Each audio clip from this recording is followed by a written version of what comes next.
তুমি যদি সন্তান পালন করতে না পারো, সন্তান তুমি নেবে না। প্রত্যেকটা বাচ্চা যখন সুন্দর হবে, অর্থাৎ প্রথমে আমাদের পুষ্টি নিশ্চিত করতে হবে। পুষ্টি নিশ্চিত করবার পরে কি হবে? আমাদের শারীরিক গঠন হবে, মানসিক গঠন হবে। লেখাপড়া শিখবো আমরা, আমাদের সন্তান যে আসবে সেও হবে সুস্বাস্থ্যে বলিয়ান। আর বাংলাদেশ তখন কি হবে? পৃথিবীর 1 নাম্বার দেশ। গোদাগাড়ির জন্য অনেক অনেক ভালোবাসা, আদর, স্নেহ, সম্মান, মমতা জানিয়ে আমি আমার বক্তব্য শেষ করছি। সবাই ভালো থাকবে, ভালো রাখবে সমাজ আর দেশটা।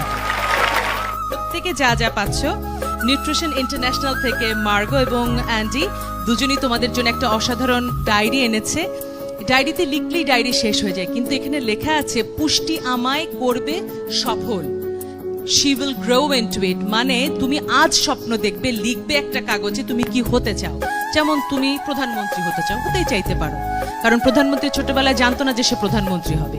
তুমি যা হতে চাও তা লিখে নাও, দেয়ালে লাগিয়ে দাও এবং মনে রাখো তুমি তা হয়ে গেছো।